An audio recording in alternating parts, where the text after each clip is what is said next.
Aujourd'hui, on va voir la suite de la vidéo précédente où nous avons parlé de, nous avons en fait introduit le concept de réduction des données. Alors aujourd'hui, nous allons voir une première technique vraiment de réduction des données qu'on appelle l'analyse en composantes principales. L'analyse en composantes principales, brièvement, parce que c'est un peu compliqué à expliquer dans une vidéo de quelques minutes, mais ce que je peux vous dire, c'est qu'elle permet d'expliquer la variance totale, c'est-à-dire la variabilité qui existe entre les différentes variables à travers les facteurs que nous allons ressortir. Donc vous aurez autant de facteurs que de variables. Par exemple ici, nous aurons 9 variables dans la base de données la dernière fois, et donc on va obtenir 9 composantes. On va appeler ça des composantes. Deuxième point, c'est que chaque composante n'est pas corrélée avec la composante qui vient après pour expliquer ce qui reste à expliquer en termes de variance. Donc on a une variance totale, 100%, à expliquer. Le premier facteur va expliquer le maximum de cette variance. Pardon, pas facteur, composante. Ensuite, la composante qui suit va expliquer ce qui reste à expliquer. Donc, elles ne sont pas corrélées, ces deux composantes. Et la troisième, ainsi de suite, jusqu'à 9 composantes. Bien sûr, l'idée, c'est de ne pas garder l'ensemble des composantes parce que c'est bête. Là, on n'est pas en train de réduire les données. Mais c'est de prendre le maximum, ou plutôt un nombre de composantes qui expliquent le maximum de variance dans mes données. Et ça reste un peu arbitraire dans ce sens. C'est pour cela qu'on va utiliser une autre technique dans la vidéo suivante. Mais voici brièvement comment elle fonctionne. Alors, comment on calcule ces composantes. C'est un peu compliqué à expliquer, bien sûr, mais ce qui se passe, c'est que derrière, il y a la corrélation, la matrice de corrélation entre les différentes variables. Ici, mes variables, il y a des corrélations entre ces variables, et c'est à travers ces différentes corrélations qu'on ressort mathématiquement. Bien sûr, on va calculer des facteurs, c'est-à-dire des sortes de vecteurs. Ce sont des vecteurs avec des coefficients qui représentent le lien entre les différentes variables. Donc, si j'ai le temps, bien sûr, je pourrais vous expliquer ça dans une autre vidéo. J'ai déjà un tableau sur Excel qui explique comment on calcule les différentes composantes. Donc, voici la base de données. Alors, je ne vais pas rentrer dans les détails. Revenez sur la vidéo précédente où vous aurez toutes les différentes variables et comment on a pu les obtenir. J'explique un peu comment ça se passe en marketing pour calculer, ou plutôt obtenir des scores pour les différentes composantes. Alors, ce qu'on va faire, c'est utiliser Scale. On a déjà expliqué ça. Scale pour uniquement, bien sûr, supprimer la moyenne et diviser par l'écart type pour chaque variable pour avoir une base assez homogène pour comparer. Ensuite, on va utiliser Aggregate. Alors, Aggregate, pour obtenir la moyenne de chaque marque par différentes variables ici. Ensuite, on va utiliser juste le nom, cette colonne de nom, et supprimer cette colonne ici de classement, ou bien juste une colonne qui donne les différents numéros des marques. Voilà. Donc, on va utiliser cette base de données après, vous allez voir. Alors, l'idée de l'analyse aux composantes principales, c'est qu'il va utiliser une fonction qui s'appelle PRComp. Alors, PRComp en anglais, c'est ça, Principal. Alors, je vais essayer de faire un espace juste pour vous montrer, parce que ce n'est pas très compliqué. Alors, Principal Component, ça veut dire composante principale. Donc, c'est ça, en français, on dit composante principale. En anglais, bien sûr, on va faire Principal Component. Et c'est de là qu'est venu PRComp. Regardez, c'est juste pour réduire. Bien sûr, les fonctions en général, c'est des écritures qui représentent, bien sûr, ce qu'elles représentent. Et donc, PRComp, c'est ça. Et donc, elle va faire ce que j'ai expliqué, donc le calcul matriciel, etc., entre les différentes variables sur la base du tableau de corrélation. Donc, ce qu'elle va faire derrière. Alors, on va utiliser un F, pourquoi? Parce qu'on ne va pas utiliser la 10e colonne, rappelez-vous, ça, c'est la colonne de la marque, et on va faire Summary, tout simplement. Et il va vous donner autant de Principal Component, de composantes principales, que de variables. Donc, on en a 9, il vous a donné 9. Mais ce qu'il faut voir, c'est juste la variance cumulée. Combien on a expliqué. Alors, la variance pour chaque, comme je vous ai dit, le premier explique le maximum. Regardez ici, on peut transformer ça en pourcentage, 33%. Ensuite, le deuxième, il va vous expliquer 23%, 11%, plutôt 12%, 8%, 7%, etc., etc. Alors, c'est dans un ordre descendant. Et ce qui nous intéresse, c'est cette dernière ligne. Pourquoi? Parce qu'elle vous permet de voir combien vous avez cumulé sur, par exemple, les deux premiers. Regardez, on a 56% de variance qu'on a expliqué, ce qui n'est pas mauvais, ce qui est un peu correct. Avec le troisième, on est monté à 68%. Donc, c'est bien. On a fait comme quelque chose comme 12% en plus. Mais ensuite, ça commence à diminuer. Regardez, avec le dernier, vous avez juste parce que c'est 8%, etc., etc., etc.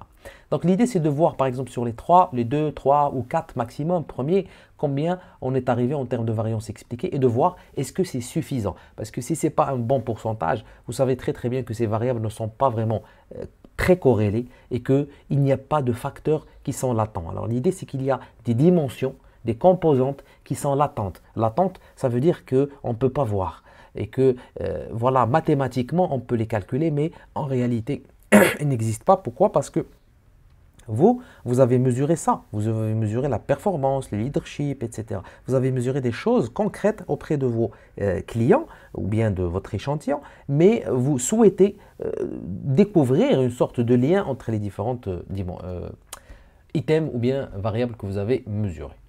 Voilà, donc voici l'analyse en composante principale, c'est tout simplement ça.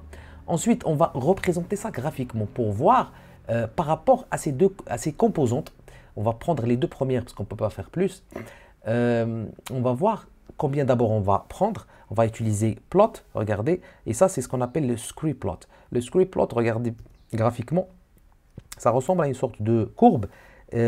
Vous allez chercher le point où voilà, vous expliquez vraiment une variance qui est très très faible. Et on va trouver ce point. Graphiquement, c'est difficile à identifier dans certains cas, mais dans ce cas précis, c'est pas compliqué. Pourquoi? Parce qu'on va voir ici le changement de courbe, quand il est vraiment très accentué. Regardez ici, on a par exemple ces points, on peut les lier par une ligne, mais c'est à partir de ce point que vraiment on a changé d'angle. Et c'est vraiment là où ça a changé. Alors juste avant, c'est les composantes qu'on devrait utiliser parce que ce sont les composantes qui expliquent le maximum. D'ailleurs, regardez en termes de variance, on dépasse 1, c'est-à-dire c'est vraiment le point le plus, si vous voulez, décisif. D'ailleurs, on va revenir sur ce détail dans la vidéo suivante où on va utiliser vraiment des critères approfondis pour choisir le nombre de composantes. Mais graphiquement, le script plot vous permet quand même d'avoir une idée générale, c'est-à-dire qu'on peut ici se baser sur le premier, le deuxième, pardon, la première et la deuxième et la troisième composante comme des composantes de base qui nous expliquent finalement combien 68% de variance par rapport bien sûr aux différentes corrélations entre les variables. Voilà. Donc ensuite on va utiliser le biplot. Alors biplot, il vous donne une idée, vous faites juste biplot et vous faites rentrer l'ACP, le résultat de l'analyse en composantes principales et vous donnez ensuite les différentes moyennes. Hein, les différentes moyennes, non, pardon. Vous donnez juste biplot et regardez, il va vous donner une idée. Alors, c'est très très compliqué à visualiser, mais il vous donne quand même les différentes corrélations entre les variables. Alors, les chiffres ici, ce sont les unités, c'est-à-dire les individus statistiques, hein, les observations que vous avez faites. Regardez, leader proche de sérieux, proche de performance. On a vu ça dans la première vidéo par rapport aux corrélations. Donc finalement, on comprend que l'analyse aux composantes principales se base principalement sur la corrélation. Regardez, fashion avec dernier, rachat, valeur, bon prix, etc. Elles sont proches l'une de l'autre. On va chercher bien sûr la proximité. Et ensuite, fan qui se trouve ici un peu excentré. Donc on pourrait se baser sur les trois composantes que vous a donné le script plot. Et bien sûr, ce sont ces trois composantes. C'est-à-dire qu'il y a une composante ici par rapport à ça, une composante par rapport à tout ce qui est mode, style, etc. Et puis une composante ici liée plutôt au prix, à la valeur, voilà, à la, on va dire la disponibilité du produit en termes de prix. Est-ce qu'il est accessible, pardon, l'accessibilité, pas la disponibilité. Voilà. Donc regardez qu'il y a quand même des liens entre les différentes variables et graphiquement on peut le visualiser avec le biplot. Alors pourquoi bi? Parce qu'on a deux dimensions uniquement. Il vous donne la composante 1 et la composante 2. Voilà. Donc, bien sûr, on ne va pas rapporter vraiment ça dans un rapport, une sorte d'étude, etc. On va rapporter d'autres choses, vous allez voir juste après. Voilà. Donc, ce qu'on va faire, c'est qu'on va prendre, bien sûr, on va faire l'ACP maintenant pour le tableau de moyenne. Le tableau de moyenne qu'on a obtenu pardon, avec Aggregate. Et on va voir est-ce on a finalement les mêmes résultats. Parce que ce tableau, c'est un tableau uniquement sur les moyennes. Par contre, on a utilisé pour l'analyse de composantes principales les différentes scores pour toutes les variables. Voilà. Donc, ce n'est pas la même chose. Et regardez, si j'utilise la même fonction pour les moyennes, j'obtiens pour la deuxième composante, regardez, 84% de variance expliquée. C'est beaucoup mieux. Donc, on a fait beaucoup mieux avec les moyennes. Et ça permet de comparer, bien sûr, et de voir aussi graphiquement parce qu'on va utiliser la carte perceptuelle, on appelle ça. Alors, la carte perceptuelle, c'est vraiment un concept très classique en marketing. Elle vous permet de positionner les différentes marques et de voir quelles sont les marques les plus proches. On va voir par exemple ici, on va utiliser la même fonction byplot, mais maintenant, on va lui donner comme objet à représenter l'analyse en composantes principales pour les moyennes, d'accord? Regardez, parce que j'ai utilisé ici le tableau de moyenne. Ensuite, ici, j'ai juste un titre et puis la taille, etc. des différentes lettres. Regardez, là, puisque on a dans la première colonne, on a les marques, là, il vous a mis les marques avec les différentes variables au-dessus. Et regardez, si j'agrandis ici le graphique, on voit que G et F sont proches ici et elles ont toutes les deux un bon prix et valeur, etc. Alors, il n'a pas fait bouger, bien sûr, les différentes variables parce que c'est toujours composantes principales 1 et 2. Avec les moyennes, c'est les mêmes résultats presque qu'on a obtenus tout à l'heure. Mais ici, il vous a rajouté les marques. Et ça, c'est vraiment intéressant. Uniquement, on a fait tout à l'heure Aggregate pour obtenir le tableau. Et ensuite, on a fait l'analyse aux composantes principales pour le tableau. Et ça, c'est plus intéressant. On sait maintenant que la marque A et J sont proches, G et F, C et B sont beaucoup plus leaders, sérieuses, etc. Et on voit très très bien que cette marque E se situe au milieu, c'est-à-dire que c'est une marque ni fun, ni fashion, ni ayant un bon prix, ni performante, etc. Et là, on voit même des endroits, hein, si je peux dire, c'est-à-dire des endroits qui sont on va dire vierge, c'est-à-dire là où je pourrais par exemple aller si je suis la marque E. Par exemple, là je suis E, je peux aller ici entre A et J et G et F, c'est-à-dire je peux avoir un prix correct et être en même temps fan, mais pas trop, hein, pas trop fan. Par contre, je peux aussi rester là où je suis, si je veux me différencier de toutes les marques, mais à savoir, est-ce que c'est intéressant ou pas pour moi, d'accord? Si je suis la marque E. Et ça, c'est vraiment intéressant, ce type de carte perceptuelle, mais il ne faut pas oublier une chose, c'est que vous avez uniquement le Principal Component 1 et 2. Ça veut dire que vous n'avez que deux composantes, et donc, combien on a expliqué? 84%. 84%, il faut le savoir, c'est vraiment beaucoup, hein, c'est vraiment beaucoup de variance. On a presque expliqué, presque, je ne vais pas dire la totalité, mais quand même beaucoup de variance uniquement avec ces deux composantes. Donc ça représente quand même la réalité, mais il y a quelque chose comme 16%, parce que pour arriver à 100, il faut 16% de variance qui n'a pas été expliqué par ces deux composantes principales. Et donc, il ne faut pas trop se fier, voici ma recommandation, il ne faut pas trop se fier sur la carte perceptuelle uniquement sur deux composantes pour essayer de faire une stratégie marketing. Voilà, c'est pour ça que j'ai mis ici stratégie. Donc, E, c'est une marque qui est safe. Pourquoi? Parce qu'il n'est ni fan, ni, il est un peu au milieu. Mais si je suis E et que je veux aller vers C, par exemple, tout simplement, ce qu'on peut faire, c'est juste prendre les différentes colonnes de E et C et faire la différence. Pourquoi? Parce qu'on a des scores. Rappelez-vous, sur marque moyenne, j'appelle ici le tableau pour rappeler, parce que des fois, ça peut un peu paraître compliqué. C'est juste le tableau de tout à l'heure où nous avions E avec les différents scores de E et C, par exemple, avec les différents scores de C.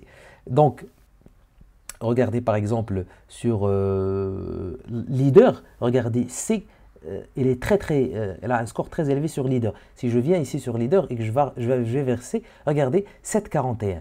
Elle est un peu comme B. Regardez B, c'est 7,21. C'est la même chose. Donc C et B sont très proches et elles sont toutes leaders. Mais E, regardez un peu son score, il est de 4,92. Donc si je veux savoir combien il me faut pour aller vers C, tout simplement, je fais la différence. Mais nous, on a fait les colonnes. Et là, ça va nous donner une différence entre toutes les différentes variables. C'est-à-dire que lorsque c'est positif, c'est C qui dépasse. Lorsque c'est négatif, c'est E qui est supérieur.